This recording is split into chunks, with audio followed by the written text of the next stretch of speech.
she's missing. Who would have done this? Don't say that. You'll be the reason the government controls films. Wait, so you mean to tell me that I can't say... We censor things here. You gotta keep it family friendly. Okay, well, we still have to find my dog. Well, I saw a mysterious man walking downstairs carrying a pillowcase. Maybe he has her. Not again. Alright, come on, wake up. We gotta go find Allie. Go, be free. Don't let the possum eat you.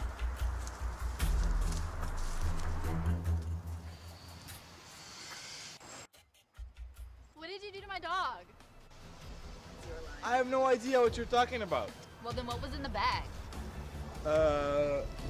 My lunch? Okay, well, I'm gonna go try and find my dog. There's no telling where she is now. What seems to be the problem over here? Well, aren't you gonna do something about that?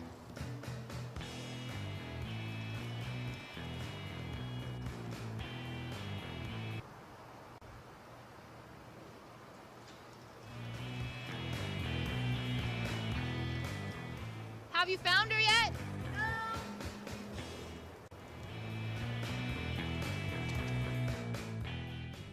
Okay, so this entire video that you have just watched was my attempt to portray the evolution of film and film style.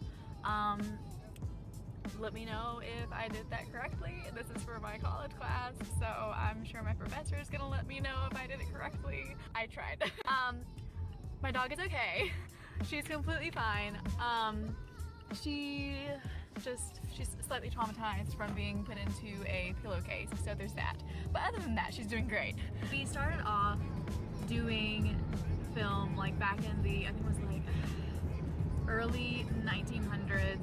Some like pre-cinematic toys were created as early as the late 1800s. And we started off with like these things that either were like pictures and like it was kind of like a flip book, or and then we progressed into these really awesome things that were very like innovative, and honestly it's crazy as to how not long ago it was that we created film and how far along it's come. So we started off with like these pre-cinematic toys like optical cameras and whatnot, and then we started to be able to actually record like movement, and that was a breakthrough. For the short amount of time that we have had film in our culture, it's developed quite a lot. So we went from these small toys to huge cameras that took up like an entire room. Well, not the camera itself, but like for sets and everything as well. And then also whenever we incorporated sound, the cameras were so big that you couldn't even really do much with the camera. But now like we have these very compact cameras. Like I'm recording right now on my phone. We have these really compact cameras, and we have these really compact things that record audio, and now, honestly anyone can do it. And honestly, I really believe that this current generation has taken advantage of that. Well, actually, it kind of started more so in like the 80s with like the home videos, and my generation, our generation I should say, has really grasped that. Some of us are doing really awesome things, and one of those things are called vlogging, and that's like honestly one of my favorite concepts of like today's like film.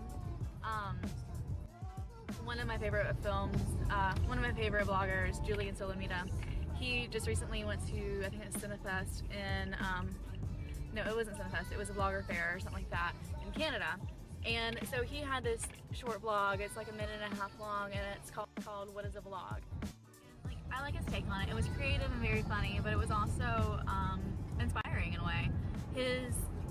There was one line from it where he said, a vlog is awkward now and awesome later, which is so true. Mainly because I've like kind of dabbled in it. A vlog is something awkward.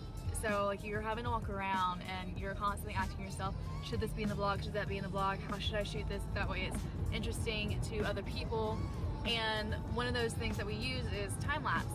And there's just different things that were originally left to the pros, but now your everyday person can do. All it really takes is just the drive to want to do it and the passion to actually do it. And you can create whatever you want. There are no rules to a vlog, and that's why I like it so much, because back in classic Hollywood, we had so many rules that were implemented, and you couldn't put this in a film, you couldn't put that in a film because, you know, parents may not like it. Or no, sorry, that was right whenever we were transitioning into talkies.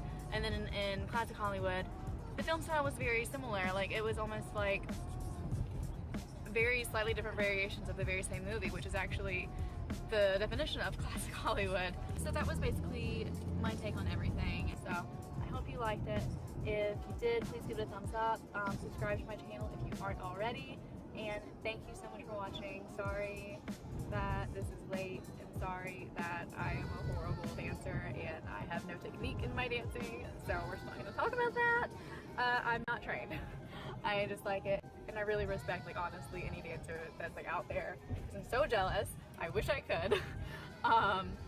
But yeah, so once again, thank you so much for watching. I love you guys, and I will see you next week.